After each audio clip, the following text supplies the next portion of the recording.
الحمد لله نحمده ونستعينه ونستغفره ونؤمن به ونتوكل عليه ونعوذ بالله من شرور أنفسنا ومن سيئات أعمالنا من يهده الله فلا مضل له ومن يضلله فلا هادي له ونشهد أن سيدنا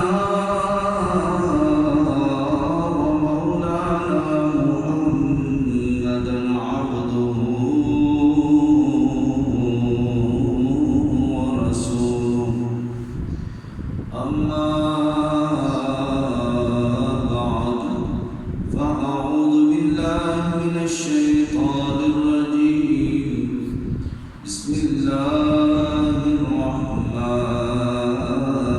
الرحمن الرحيم يا أيها الذين آمنوا لا تتخذوا اليهود والنصارى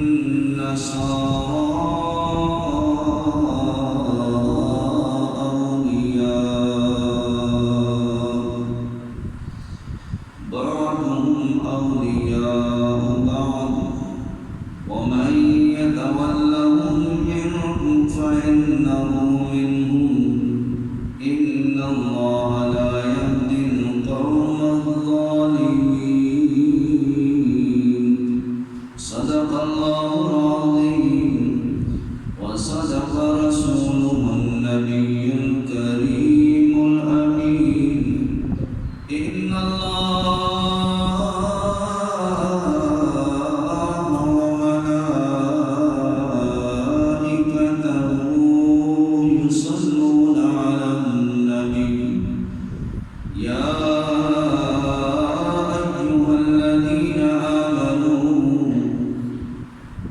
صلوا عليه وسلموا تسليما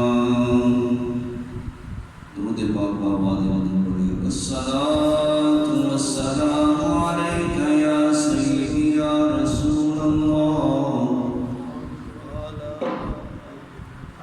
وعلى آلك وأصحابك يا سيدي يا حبيب الله الصلاة والسلام عليك يا سيدي يا نبي الله وعلى آلك وأصحابك يا سيدي يا نور الله مولانا صل وسلم دائما أبدا على حبيبك خير الخلق كلهم هو الحبيب الذي ترجى شفاعته لكل هول من الأحوال مقتحم رب صل وسلم دائما أبدا على حبيبك خير الخلق كلهم بلغ العلا بكماله كشف الدجى بجماله حسنت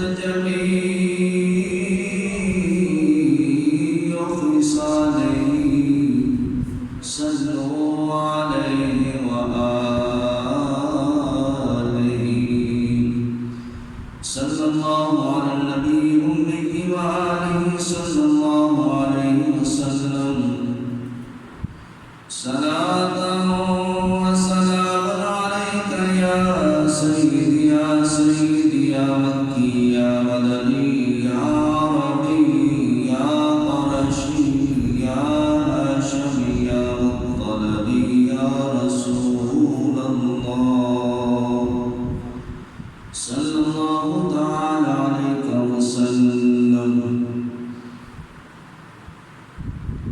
خالق کائنات جل جلالہ و عم نوالہ و آدم و برہانہ و اعظم شانہ کی حمد و ثنا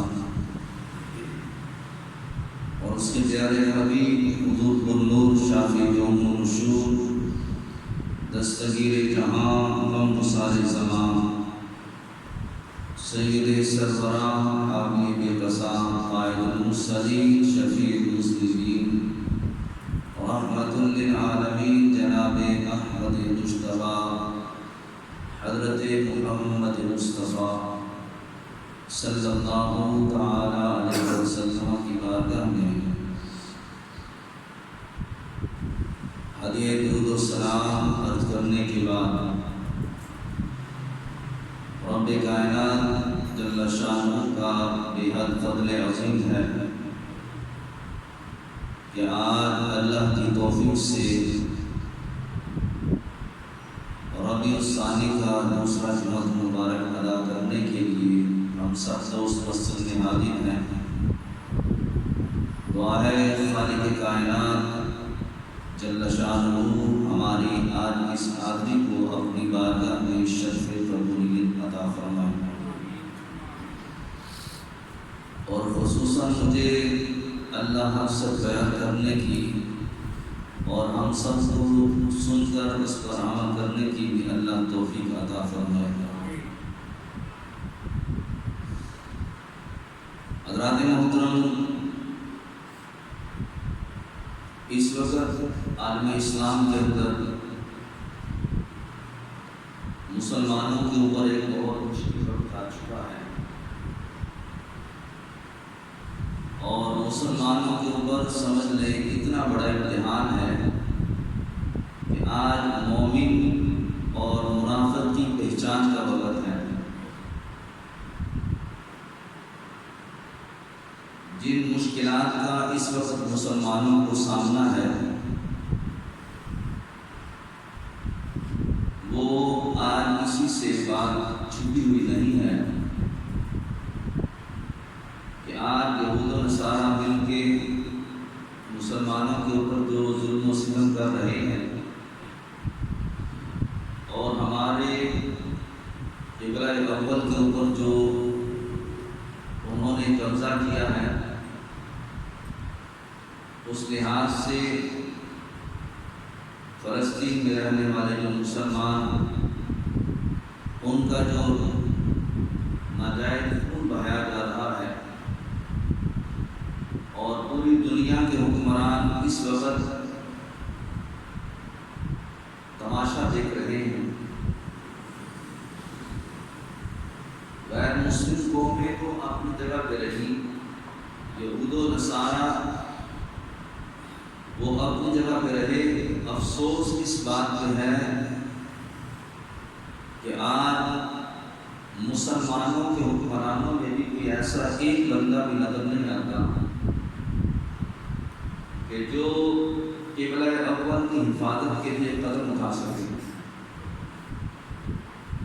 ان تمام حکمرانوں کے قدموں پہ یہود و نصارہ نے وہ بیڑیاں ڈالی ہوئی ہیں، اس طریقے سے ان کو اپنے جال میں پھنسایا ہوا ہے کہ یہ آج اپنی عبادت گاہ کی حفاظت کرنے کی بھی طاقت نہیں رکھتے ہیں۔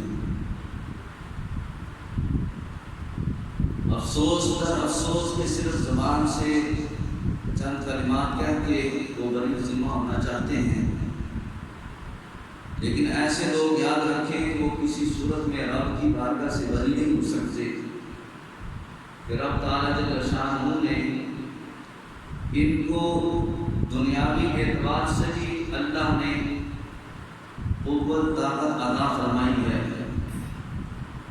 اور روحانی اعتبار سے بھی اللہ نے ان کو ایمان کی طاقت عطا فرمائی ہے۔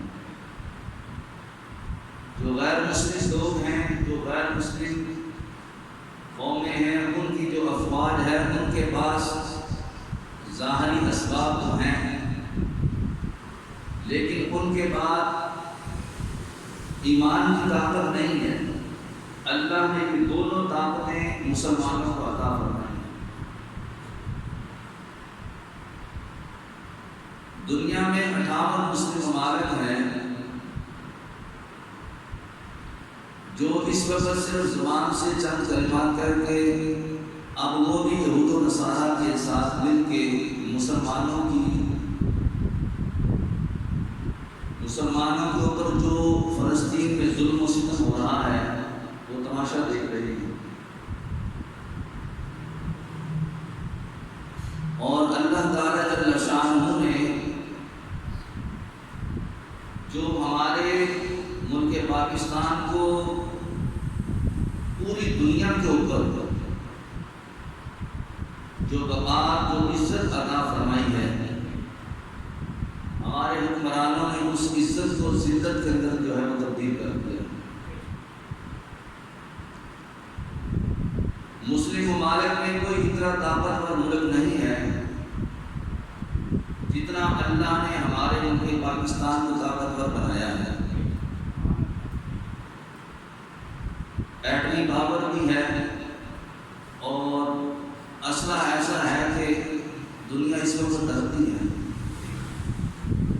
ہماری پاکستان کی جو فوج ہے، اللہ نے ان کو غیر مسلم افواج کے اوپر عزت عطا فرمائی کہ غیر مسلم لوگ بھی پاکستان کی فوج کو مانتے ہیں کہ اگر کوئی دنیا کے اندر کوئی طاقتور فوج ہے وہ پاکستان کی۔ لیکن اگر ایمان کی نظر سے دیکھا جائے، میں اپنے الفاظ یہاں پہ کہنا چاہتا ہوں، اب ہماری رسائی جہاں تک ہے ہم وہاں تک کام کریں گے انشاءاللہ، کہ اس وقت جتنی بزدل اور جتنی ڈر قوم اس وقت جو پاکستان کی جو فوج ہے، شاید چونکہ جن کے پاس دنیاوی اور اخروی دونوں نعمتیں ہوں پھر بھی وہ کچھ نہ کر پائیں، کچھ نہ کر سکیں، تو ان سے بڑا بزدل کون ہو سکتا ہے؟ ان سے بڑا بے وفا اور غدار دین کا کون ہو سکتا ہے کہ جن کو اللہ نے ساری نعمتیں عطا فرمائی ہیں۔ اللہ ہمارے ملک پاکستان کے عوام پر، ہمارے افواج پر اللہ اپنا فضل فرمائے، اللہ ان کے دل پر اللہ خصوصی مسلمانوں کی اور خصوصاً دین کی محبت اللہ پیدا فرمائے۔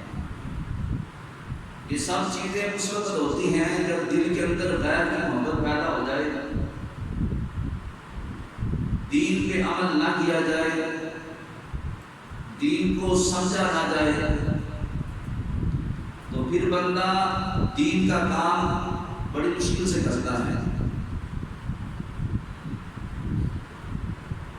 آج اس امت کے اوپر اتنا بڑا وقت آ چکا ہے کہ ہمارے جو بڑے بڑے جو لیڈر ہیں، جو ہماری افواج کے جو بڑے بڑے افسران ہیں، صرف زبان سے وہ چند کلمات کہہ کے تو خاموش ہو گئے ہیں، حالانکہ ان کے پاس ہر قسم کی سہولت ہے، اللہ نے ہر قسم کی نعمت عطا فرمائی ہے کہ جو نہ صرف پاکستان کی سرحدوں کی حفاظت کے لیے، پاکستان میں رہنے والے مسلمانوں کی حفاظت کے لیے، بلکہ جہاں جہاں مسلمان بستے ہیں ان کی حفاظت بھی یہ کر سکتے ہیں۔ یہ شاید اللہ تعالیٰ جل شانہ کی کوئی ناراضگی ہے جس بنا پہ آج ہمارے حکمران اور ہماری افواج جو ہے اس طرف توجہ نہیں کر رہے، اور ان کو شاید ڈر ہے کہ اگر ہم کوئی قدم اٹھائیں گے تو ہمارے تعلقات خراب ہو جائیں گے یہود و نصارہ کے ساتھ، ہمارے شاید ملک کا نظام نہیں چلے گا،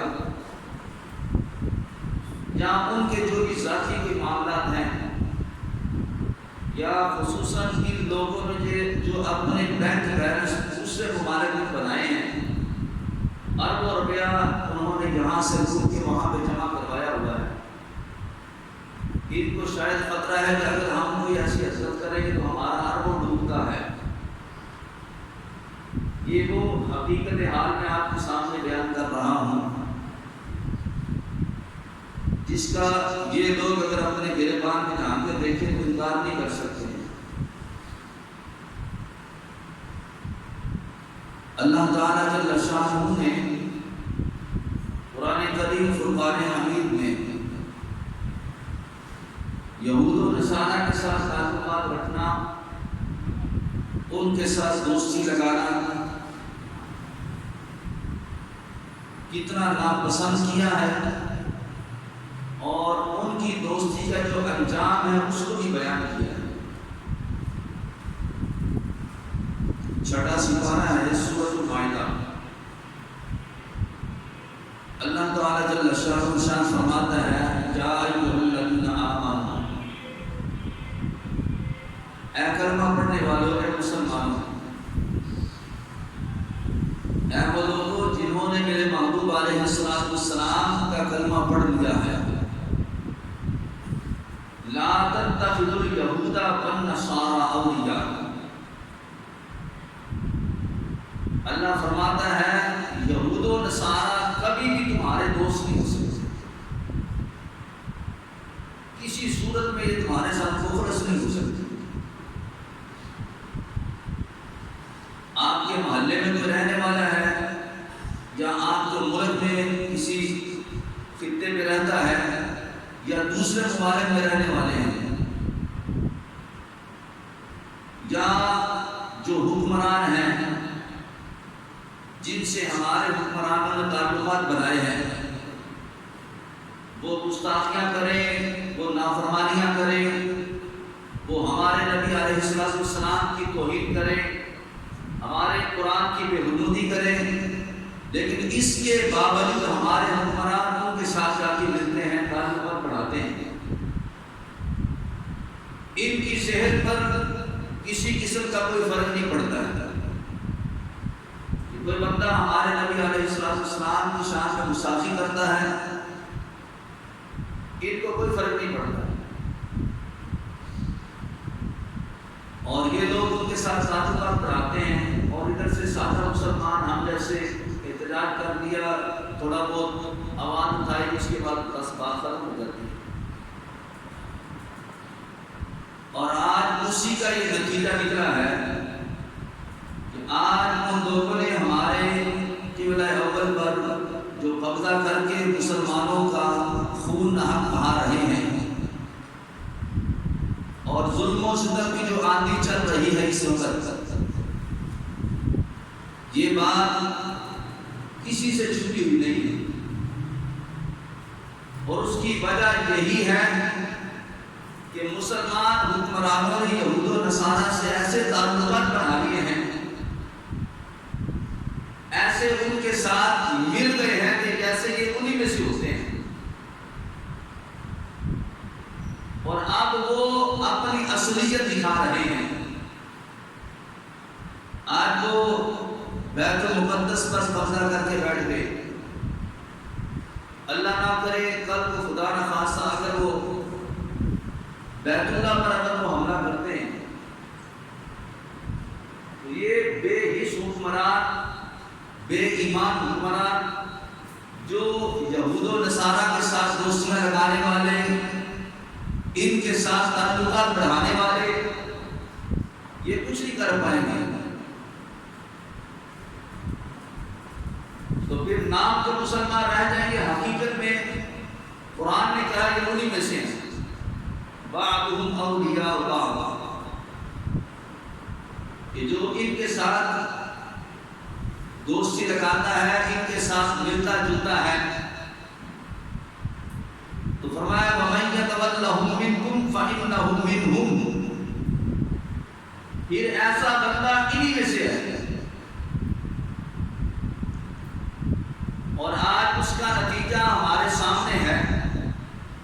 یہود و نصارہ جتنے بھی حکمران ہیں اس وقت وہ ظالم اسرائیل کا ساتھ دے رہے ہیں،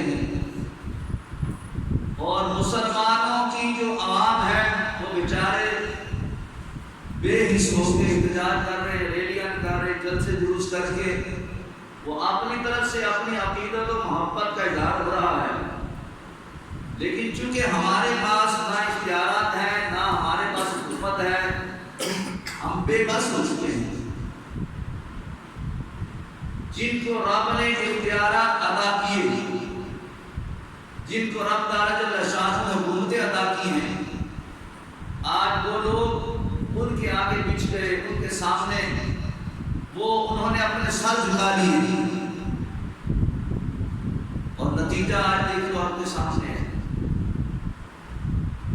ہر بندے نے تقریباً اس وقت ویڈیو دیکھی ہوگی، بہت ساری ایسی ویڈیو جو ہیں وہ نیٹ پہ موجود ہیں، اور ہر روز نئے سے نئے طریقے سے حملے ہو رہے ہیں، اور مسلمانوں کے بچے، بوڑھے، جوان، عورتیں ہزاروں کی تعداد میں وہ شہید ہو چکے ہیں، اور اتنا بے دردی کے ساتھ، بے رحمی کے ساتھ شہید کیا جا رہا ہے کہ بعض مرتبہ ایسی ویڈیوز کے سامنے آئی ہیں کہ دیکھا نہیں جاتا ان کی حالت۔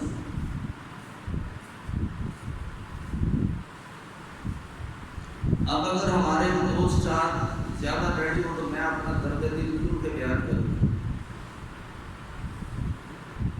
کس کو سناؤں، کس کے سامنے بیان کروں؟ اتنا ہماری قوم کے پاس وقت ہی نہیں ہے کہ ہم 10 منٹ پہلے آگے کوئی قرآن حدیث کوئی دین کی بات کچھ سیکھ لیں، کچھ سمجھ لیں۔ جب گھڑی کی سوئیاں جب وہ تھوڑا سا ٹائم سے اوپر جاتی ہے، پھر ہر بندے کی نظر گھڑی کے اوپر ہوتی ہے، جناب اتنا ٹائم اوپر ہو گیا، اتنا ٹائم اوپر ہو گیا۔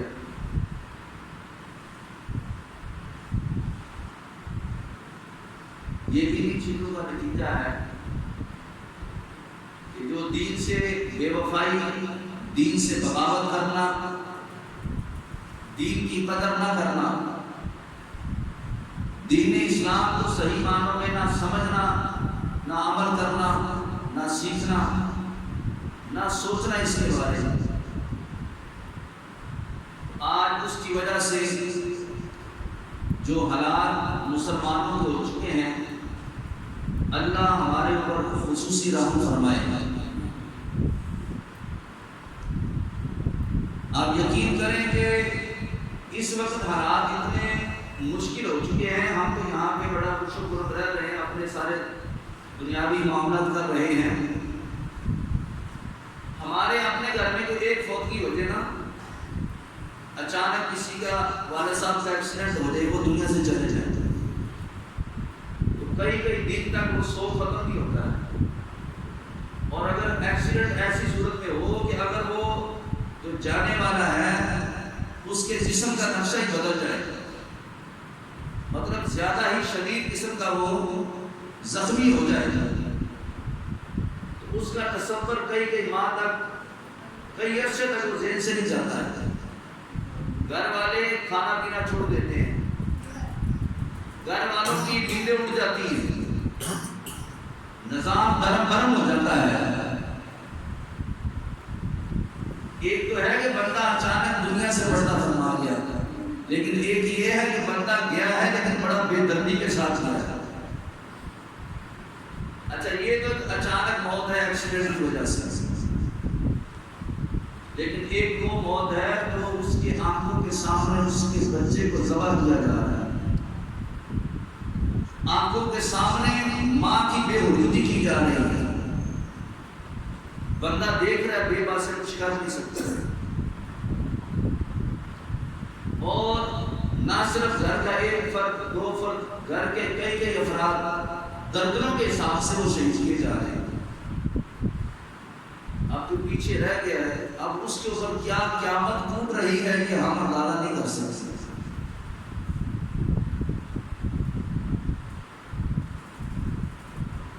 اب یہ درد دل کون رکھے، کون ان باتوں کو سمجھے جو میں بیان کر رہا ہوں، بس اللہ اپنے حفظ و امان میں رکھے، لیکن یہ بات ذہن میں رکھیں کہ یہ جو کچھ ہو رہا ہے اس سے ہم بری نہیں ہو سکتے۔ اب آپ کہیں گے کہ ہم اپنے ملک میں بیٹھے ہیں، وہ دوسرے ملک میں بیٹھے ہیں، ہم کیا کر سکتے ہیں، ہمارا قصور اس میں کیا بتائیں؟ میں ابھی آپ کے سامنے اپنا قصور بھی بیان کرتا ہوں، میں بھی بزرگ ہوں، آپ بھی بزرگ ہیں۔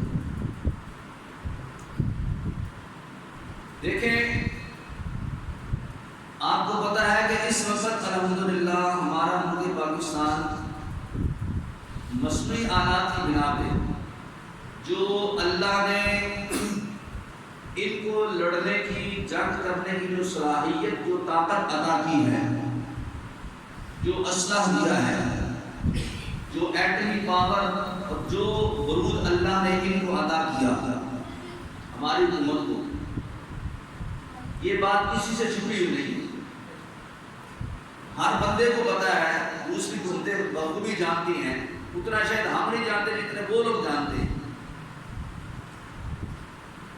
سب کچھ ہونے کے باوجود ہمارے حکمران بے حس ہیں، اب یہ کچھ کر نہیں پا رہے، کچھ نہیں کر رہے، کر سکتے ہیں سب کچھ لیکن کر نہیں رہے۔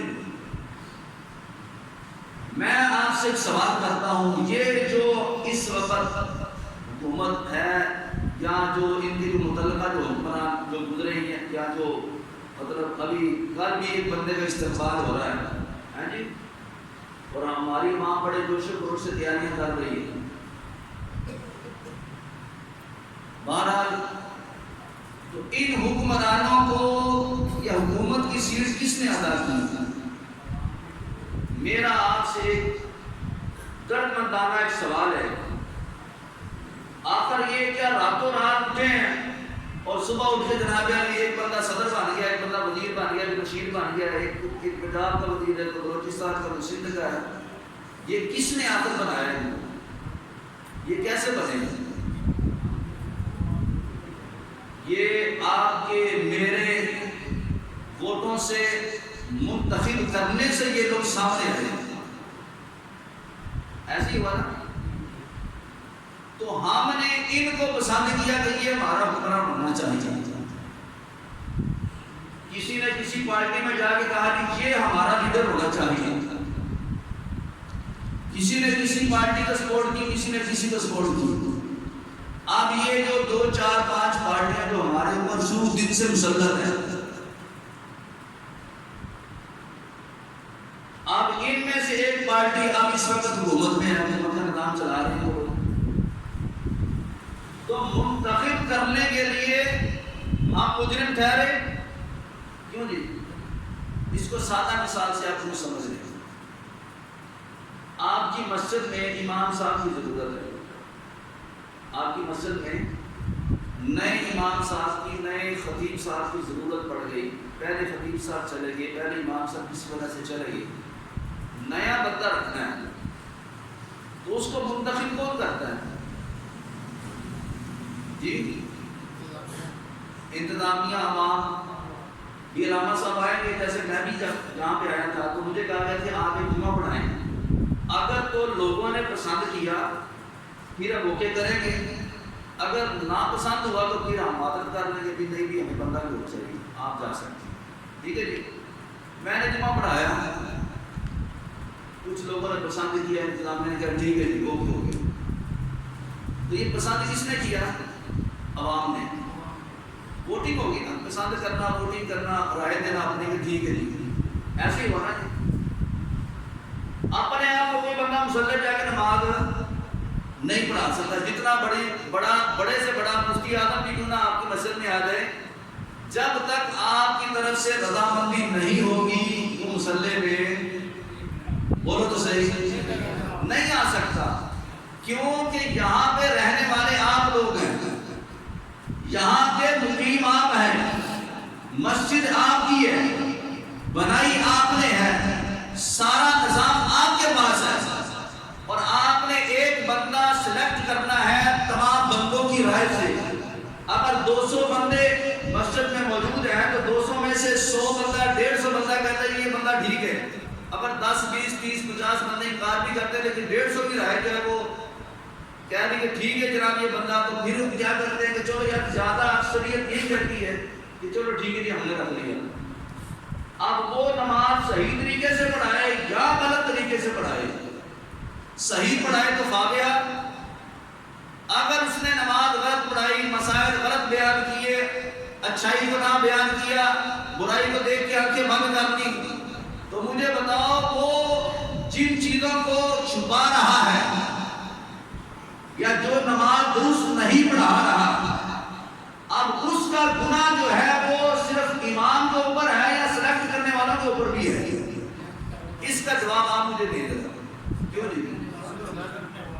آپ نے پسند کر کے امام منتخب کر لیا، وہ دیکھتا ہے جناب علی باہر جھگڑا ہو رہا ہے اور وہ یہاں پہ نماز کے مسائل بیان کر رہا ہے، وہ جناب ماہ رمضان کا مہینہ آ جاتا ہے وہ حج کے مسائل بیان کر رہے ہیں، قربانی کا موقع آ جاتا ہے وہ زکات کے مسائل بیان کر رہے ہیں. آپ کہیں گے مولوی صاحب تھوڑا دماغ خراب تو نہیں کیے ہو گیا؟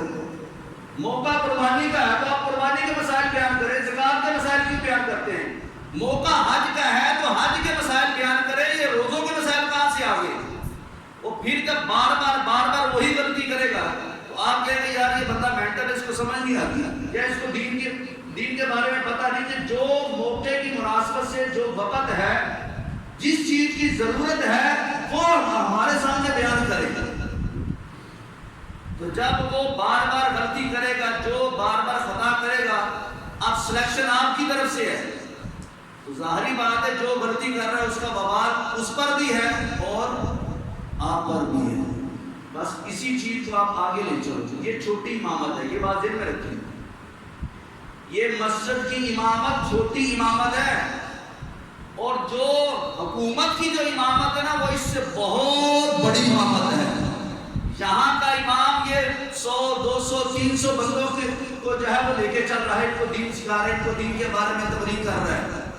اور جو حکومت میں بیٹھتے ہیں وہ 200 300 400 نہیں، وہ 2-3 ہزار کا امام نہیں ہے، وہ 2-3 لاکھ کا امام نہیں ہے، وہ کروڑوں مسلمانوں کا پیشوا ہے، کروڑوں مسلمانوں کا پیشوا ہے. اب اس کی سلیکشن اس عوام نے کی ہے. اب مسلمانوں کے اوپر ظلم ہو رہا ہے، وہ آنکھیں بند کر کے بیٹھا ہے. مسلمانوں کو حاجت ہے جناب ہمارے اوپر ظلم ہو رہا ہے، ہمارے بچے ذبح ہو رہے ہیں، دین کے اوپر دشمنوں نے حملہ کر دیا، ہماری مسجد ہمارا قبلہ ہم سے چھین رہے ہیں، اور وہ کہتے ہیں جناب کوئی بات نہیں، کون سی بڑی بات ہے، یہ ان کا اپنا معاملہ ہے. تو یاد رکھو یہ جن کو ہم نے سلیکشن کر کے ہم نے جناب علی ووٹنگ کر کے اپنے اوپر مسلط کیا ہے، اب یہ تو جرمگار ہو رہے ہیں کہ رب نے ان کو اختیارات دیے ہیں لیکن یہ اختیارات استعمال نہیں کر رہے. یہودیوں سے ڈر کے، عیسائیوں سے ڈر کے، رب کا ڈر نہیں ہے ان کو، دین کی پرواہ نہیں ان لوگوں کو.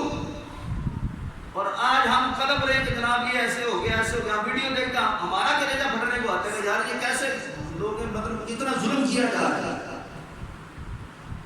اور ان لوگوں کو خبر نہیں ہے، وہ بیٹھے بے حص ہو کے ان کو پرواہ نہیں اس چیز کی. تو مجھے بتاؤ جب وہ ہمارے مطلب کا مسئلہ نہیں بیان کریں گے، وہ اس مسئلے کا حل نہیں کریں گے، تو مجھے بتاؤ پھر اب ہم کیا کریں گے؟ یہی ہوگا یا تو امام بدل لو یا کسی آپ بدل لو.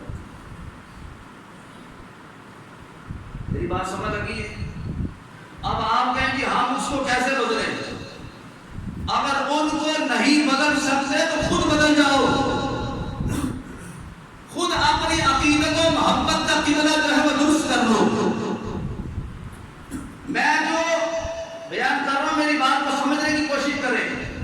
ہم جو ان سیاسی پارٹیوں کے پیچھے لگ کے جو دین سے دور ہو رہے ہیں اور آج دین سے بغاوت کی جا رہی ہے، آج اسلام سے بغاوت کی جا رہی ہے، آج حضور کی امت سے بغاوت کی جا رہی ہے، آج میرے محبوب علیہ السلام کے دین کے ساتھ غداری کی جا رہی ہے، تو پھر ہمیں چاہیے کہ جب یہ لوگ ہمارے اوپر مسلط ہو کے ہر چیز کے اوپر قابض ہو کے جب یہ دین کے بچانے کے لیے جناب یہ قدم کوئی نہیں اٹھا رہے تو پھر آئندہ سے نیت کر لو پکی کہ آپ ان کے ساتھ ہمارا کوئی تعلق نہیں ہو سکتا.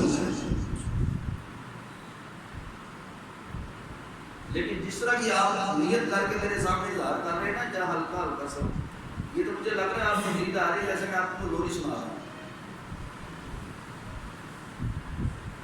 یہ تو ان سے پوچھ کے دیکھیں نا جنہوں نے کئی دنوں سے نہ کھانے کھائے نہ پانی پیے، جن کے سامنے ان کے گھروں کی گھر والوں کی لاشیں پڑی ہیں. اور میں نے یہاں تک بیان سنا کہ وہ بیچارے فلسطین والے کہہ رہے تھے اگر مدد نہیں کر سکتے تو کم از کم جو ہمارے مردہ ہیں ان کو دفنانے کے لیے آ جاؤ.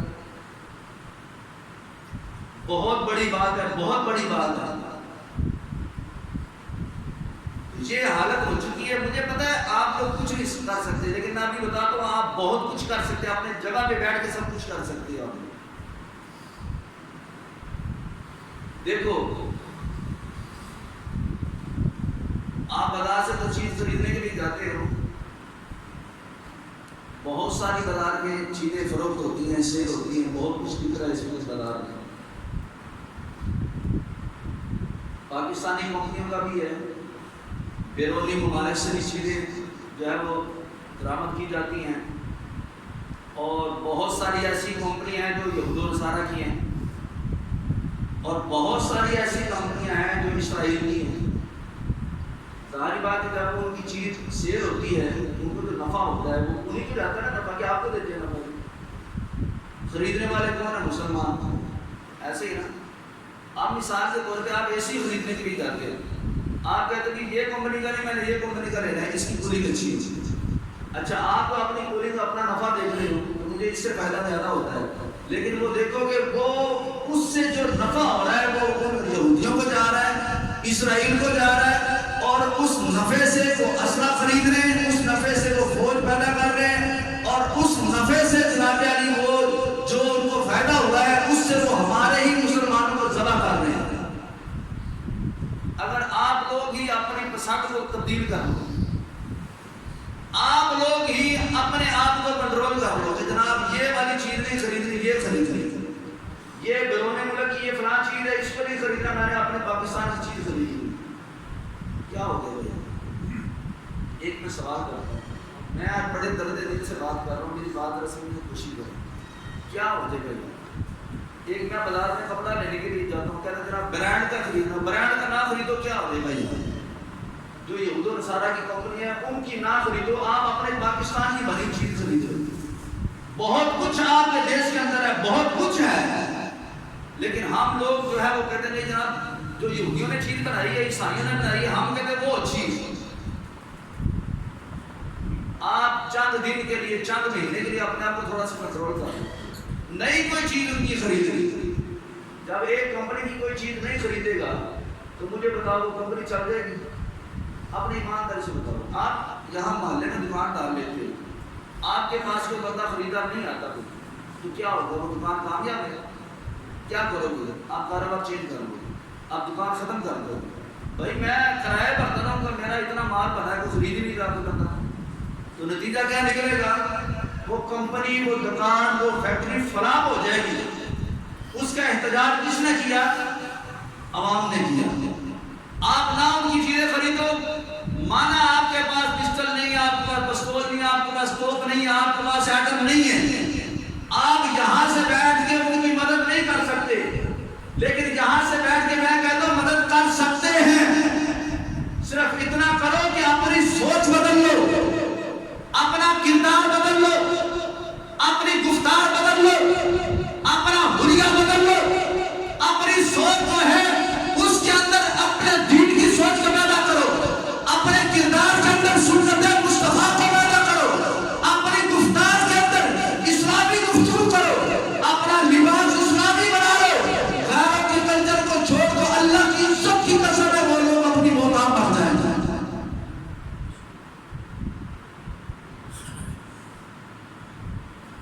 آپ کہتے ہیں جناب ہم کیا کر سکتے ہیں, یہ کیا نہیں آپ کر سکتے یہ چیز؟ کیوں جی مجھے بتاؤ ذرا, آپ کیا نہیں کر سکتے؟ اچھا تسی کر سکتے تھے ادھر آتے کرن دے, کیوں جی آپ کنٹرول کر سکتے نا اپنے آپ. ایجاد مثال کے طور پہ آپ باہر سے بسکٹ لینے کے لیے جاتے ہیں, بھئی آپ نہ ان کی کمپنی کا بسکٹ لیں گے بچوں کو, تو بچے کو تو جو بھی چیز ہے تو بچہ خوش ہو جاتا ہے. آپ دیکھو اس کا مونوگرام دیکھو, جو یہود و نصارہ کے مونوگرام ہے وہ اس کو رد کر دو, ٹھیک ہے, جب پاکستانی ہم لوگ خریدیں, جو بھی چیز لینے کے لیے جاتے ہیں آپ پاکستانی خریدیں. اب یہ کوک کے بغیر ہمارا آدما جو ہے وہ گزارا نہیں ہونا ہمارا. پیپسی کے بغیر ہماری کوئی جناب علی کو جو گھر کی جو مدرسہ ہے گھر کی جو محفل ہے وہ سچی نہیں. اب کس کو بندہ جا کے کہ حکمرانوں کو کہیں گے اپنے آپ کو دیکھیں گے ہم کیا کر رہے ہیں. چھوڑ دو پیپسی کو, چھوڑ دو کوک کو, جتنی یہ چیزیں ایسی ہیں جو ان کی طرف سے آتی ہیں, چاہے کوئی اے سی ہو, فریج ہو, کوئی گاڑی ہو, کوئی چیز ایسی ہو جو ہمارے استعمال کے نہ لیں. ایک مہینہ اپنے آپ پہ کنٹرول کر کے دیکھ لیں, مہینے کے بعد ان کا نقشہ نہ بدل جائے تو دل جانا. بھائی نفع ہوگا تب ہی وہ آگے سے کوئی اسلحہ خریدتے ہیں نا, تب ہی تو کوئی حرکت کرتے ہیں. تو آپ نہ ایسا کام کرو. مثال کے طور پہ میں باہر جاتا ہوں, میں کہتا ہوں جناب گاڑی کا پردہ لینا تو میں زبان ہی دوں گا, ایک میں بات کر رہا ہوں, چائنا کا نہیں لینا جی, زبان ہی لینا ہے. مثال کے طور پہ میں اپنے ملک کی پاکستان کی پروڈکٹ میں نہیں خریدتا ہوں, ایک میں بات کر رہا ہوں. تو بھائی ظاہری بات ہے جب میں اپنے ملک کی چیز نہیں خریدوں گا تو نقصان کس کو ہو رہا ہے؟ کس کو ہو رہا ہے؟ اپنے ملک کو. تو نقصان تو ہم اپنے ملک کا خود کر رہے ہیں, فائدہ ہم خود یہود و نصارہ کو دے رہے ہیں. جو ان کی چیزیں خرید رہے ہیں وہ فائدہ حاصل کر کے انہی سے اسلحہ بنا کے وہ انہی اسلحوں سے ہمارے مسلمانوں کو شہید کر رہے ہیں. میں آپ کو ایک سوال کرتا ہوں, بالکل ایسا ہونا تو نہیں ہے, لیکن میں چلو اپنی طرف سے اللہ کرے گھومتے پاکستان اعلان کر دیں فلسطین میں جہاد کے لیے جانا ہے, کون کون تیار ہے؟ سارے تیار ہیں. چلو اتنا نہیں تیار ہے, 2 ہفتہ میں دیکھو کیمرہ لگا ہے, سارا ریکارڈنگ ہو رہی ہے. فلسطین میں مرنے کے لیے تیار ہے. وہ اتنے بیٹھ انہوں نے مارنا سے تیار ہو گئے صاحب, اور بھائی ادھر بیٹھ کے ان کو مارنے کے لیے تیار ہو. جو ادھر جا کے ضرور بندوقیں کھانی, ان کی گولیاں کھانی ہیں, بندوق کے سامنا کرنا ہے, وہاں پہ جائیں نہ جائیں تو بات کا مسئلہ ہے. میں کہہ رہا ہوں یہاں پہ بیٹھ کے ان کو تباہ کرنے کا منصوبہ بندی کر سکتے ہو. اس کا یہی حال ہے کہ ان کی اشیاء کا بائیکاٹ کر لو. دیکھو ان کے طریقے کا بائیکاٹ کرو. ہمارے نبی علیہ السلام مدینہ شریف ایک بندہ فوت ہو گیا, جنازے کے لیے صحابہ کرام بھی آ گئے. اس وقت یہود و نصارہ بھی ساتھ رہتے تھے, کیونکہ ابھی تعداد کم تھی مسلمانوں کی, تو سارے لوگ اکٹھے رہتے تھے. دائیں بائیں یہودی بھی رہتے تھے, کچھ عیسائی بھی رہتے تھے, کافی لوگ بھی رہتے تھے, مسلمان بھی تھے. تو ایک جنازہ قبرستان لے کے گئے. نبی کریم علیہ السلام کھڑے ہیں, صحابہ کرام کھڑے ہیں, اور اس وقت رواج یہی تھا کہ جب تک میت کو دفنایا نہ جائے اس وقت تک کوئی بندہ بیٹھتا نہیں تھا. توجہ ذرا, جب تک میت کو قبر میں لٹا نہ دیا جائے کوئی بندہ بیٹھتا نہیں تھا, اس کو مایوس سمجھا جاتا تھا. تو ایک عیسائی پادری جو تھا نا وہ وہاں پہ موجود تھا. وہ حضور علیہ السلام کی بارگاہ میں آیا اور آ کے کہا کہ محمد صلی اللہ تعالی علیہ وسلم ہمارے مذہب میں بھی اسی طرح ہے کہ جب کوئی بندہ انتقال کر جاتا ہے جب تک اس کو قبر میں لٹا نہ دیا جائے ہم بھی احترامت کھڑے رہتے ہیں. جس طرح تم لوگ کھڑے ہو ہم بھی ویسے کھڑے رہتے ہیں. اب مجھے بتاؤ اس میں کوئی ایسی بات آپ کو نظر آ رہی ہے جس کو معلوم سمجھا جائے؟ وہ بھی احترام کر رہے ہیں اور ہمارے نبی بھی احترام کر رہے ہیں, برابر ہوگی بات. ہونا تو یہی چاہیے کہ یار بہت اچھی بات ہے کہ تم بھی احترام کرتے ہو ہم بھی احترام کرتے ہیں, فرق ختم ہو گیا. لیکن نہیں, فرمایا اچھا تمہارے اندر یہ احترام کرتے ہیں میت کا کہ جناب علی میت جب تک لٹائی نہ جائے تم لوگ بیٹھتے نہیں ہو؟ فرمایا ہاں, ہم اس وقت تک کھڑے رہتے ہیں جب تک میت کو قبر میں لٹایا نہ جائے. حضرت عبادہ رضی اللہ تعالیٰ فرماتے ہیں ہم نے دیکھا جب یہ گفتگو ہو رہی تھی تو ہمارے نبی علیہ السلام نے سنتے ہی فوراً زمین پہ بیٹھ گئے. فرمایا کہیں تمہارے عمل کے ساتھ ہمارا عمل جو ہے وہ مشابہ نہ ہو جائے, ہمارا عمل تمہارے عمل کے ساتھ مل نہ جائے. کہیں کوئی دیکھنے والا یہ نہ کہتے کہ جو عیسائی عمل کرتے ہیں وہی عمل محمد عربی بھی کرتے ہیں. تو اس میں تو بظاہر دیکھنے میں کیسی بات نظر آئی آپ کو؟ جو نبی اتنی بات بھی دوبارہ نہ کرے کہ وہ جو کام کرے ہم بھی ویسا کام کرے. نہیں, یہودی 10 محرم پر روزہ رکھتے تھے.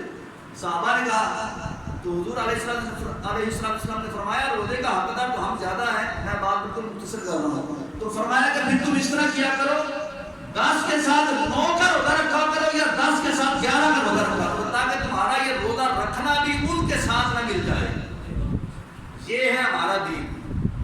اور آج ہمارا یہ حال ہو چکا ہے کہ جو کام وہ کرتے ہیں، جب تک ہمارا مسلمان وہ کام کر نہ لے، ہم سمجھے جناب ہماری معاشرے کے اندر عزت نہیں ہوگی۔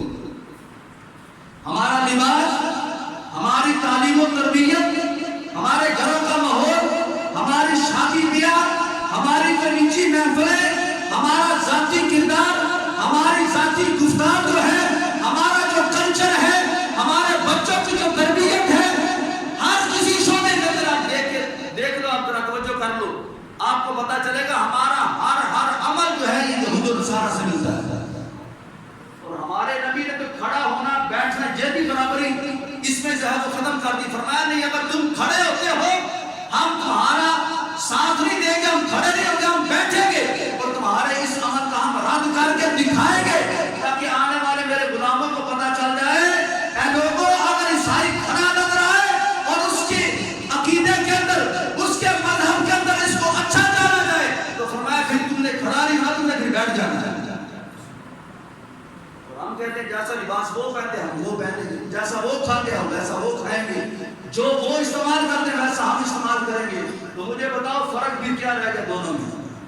سنو آپ میرے محبوب علیہ السلام سے آپ فرماتے ہیں، فرمایا پھر جو بندہ دنیا میں رہ کے جس قوم کے ساتھ مشابہت کرے گا، جس کے ساتھ اس کا عمل ملتا ہوگا، فرمایا قیامت کا روز ہوگا اللہ اس قوم کو اونگلی میں سے اٹھائے گا۔ ہم اپنی شکل و صورت کو دیکھ لیں، اپنے کھانے پینے کو دیکھ لیں، اپنے لباس کو دیکھ لیں، اپنے کردار کو دیکھ لیں، اپنے معاشرے کو دیکھو، کون سی ایسی چیز ہے جہاں پہ آپ کو مذہب اسلام نام کی چیز نظر آتی ہے؟ اگر کوئی مذہبی بندہ نظر آ جائے وہ ویسے ہماری آنکھ میں اس طرح رڑکتا ہے جیسے کسی کی آنکھ کے اندر کوئی پتھر تو چلا جائے، جو بال چلا جائے تو اس کو بار بار اس کو تکلیف ہوتی ہے۔ تو کوئی مذہبی بندہ نظر آ جائے تو بار مرتبہ دیکھ کے ہمیں اس طرح ہمیں پریشانی ہوتی ہے۔ 10 بندے کھڑے ہونا، بیچ میں کوئی بندہ کوئی مسجد کا امام کوئی عالم آ جائے تو وہ ہمیں اتنا ہمیں رڑکتا ہے کہ اب جلدی سے یہ نکلے ہماری مجلس میں، ہماری گفتگو بند ہو گئی۔ یہ ہمارا حال ہو چکا ہے کہ ہم مذہب پہ عمل کرنا تو بات کا معاملہ ہے، ہمیں مذہب والے پسند نہیں ہیں، تو پھر اس کا نتیجہ جو نکلا ہے وہ آپ دیکھ رہے ہیں فلسطین کے اندر۔ اور یہ یاد رکھو اگر ہم نے اپنے آپ کو نہ بدلا تو پھر وہ وقت ہمارے اوپر آ سکتا ہے۔ یہ مت سمجھے کہ یہ چھت ہمارے لیے بڑی محفوظ ہے، یہ ملک ہمارے لیے بہت محفوظ ہے، ہم اس کے اندر بڑا ہمیشہ کے لیے ہم رہیں گے تو بڑا خوش و خرم رہیں گے، ایسا ممکن نہیں، ایسا کچھ بھی نہیں۔ یہ ہماری صرف عام فہمی ہے۔ ہمارے حکمران بک چکے آپ کے سامنے ہیں کہ جن کے پاس ہر نعمت ہے اس کے باوجود وہ کوئی قدم نہیں اٹھا رہے۔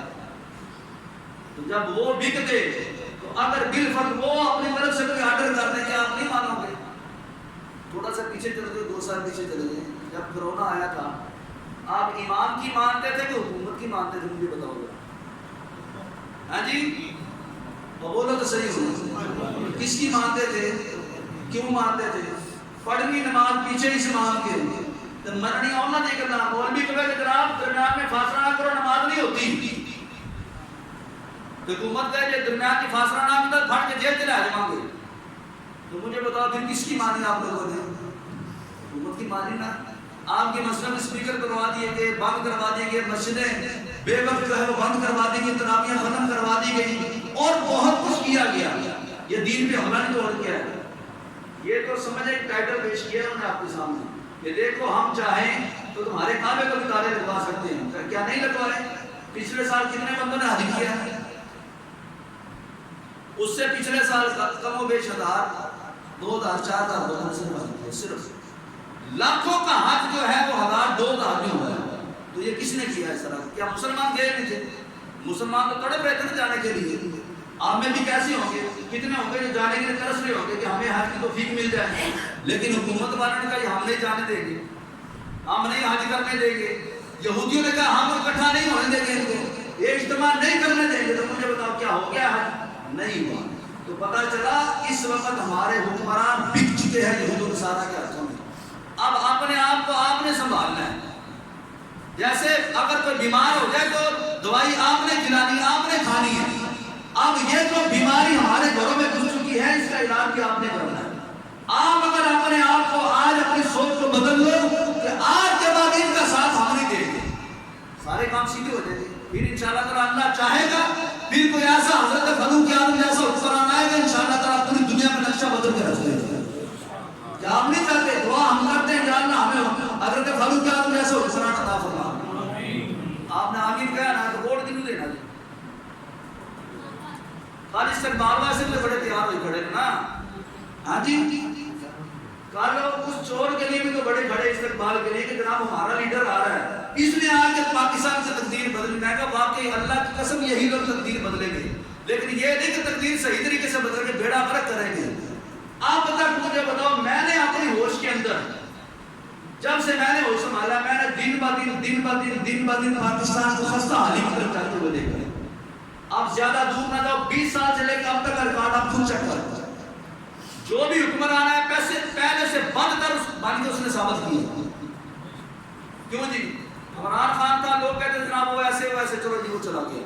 شہباز شریف آیا وہ اس سے بڑھ گیا ہے، چلو اللہ اللہ کر کے اس سے جان چھڑائی. تو جو اس نے اپنی جگہ پہ نائب بٹھایا وہ اس سے تو ہوں تو ہی سمجھ ہوں جڑا ہے کہ تھا جلد آنا رہے گا. جڑا ماں دے جنازے تے نہ آ سکے تھوڑے پاسے آئے گا. میری بات سمجھ لگی نہیں لگی؟ جو ماں کے جنازے پہ تو پاکستان نہ آ سکے وہ آپ کو روٹی دلانے کے لیے آ رہا ہے، آپ کو پیٹرول دینے کے لیے آ رہا ہے؟ نہیں، وہ اپنا پیٹ بھرنے کے لیے آ رہے ہیں. وہ پہلا پیٹ بھر کے چلا گیا، دوسرے کی باری آ گئی. اور ہم کتنے سادہ ہیں یار، ہم پہلے اس کے پیچھے تھے، آج اس کے پیچھے، آج اس کے پیچھے، کل اس کے پیچھے. یہ بھیڑ بکریوں والی چال کو چھوڑے محمد عربی کا غلام بن گیا. خدا کی عزت کی قسم ہے آج اپنے دین سے وفاداری تم کرو، اللہ ضرور حضرت فاروق اعظم کے نقشے قدم پر چلنے والا ہمیں حکمران ضرور اللہ کا فرمائے. سچے دل کے ساتھ نیت کیا کرو اور دعا کیا کرو اور ان کا پیچھا چھوڑ دو. یہ انہی کا نتیجہ ہے کہ آج ان کے پیچھے لگے ہیں اور دیکھو آج ہمارے مسلمان شہید ہو رہے ہیں. ہمیں دکھ ہو رہا ہے، آپ کو بھی دکھ ہو رہا ہے، لیکن کیا ہے کہ ہم کچھ کر نہیں سکتے اس لیے کہ ہمارے پاس اقتدار نہیں ہے. ہم یہاں سے آواز تو اٹھا سکتے ہیں، لیکن یہ ہے کہ جو اپنی قدم انہوں نے اٹھانا وہ نہیں اٹھا رہے تو ان کو ہم نے مسلط کیا ہے یہ سیٹوں پہ جو بیٹھے ہیں. اس لیے اب ارادہ کر لو آئندہ ایسی غلطی نہیں کریں گے تو اللہ تعالیٰ ہمارے لیے راستہ آسان فرما دے گا. اللہ پاک جل شان مجھے اور آپ سب سمجھ کی سمجھ آمین.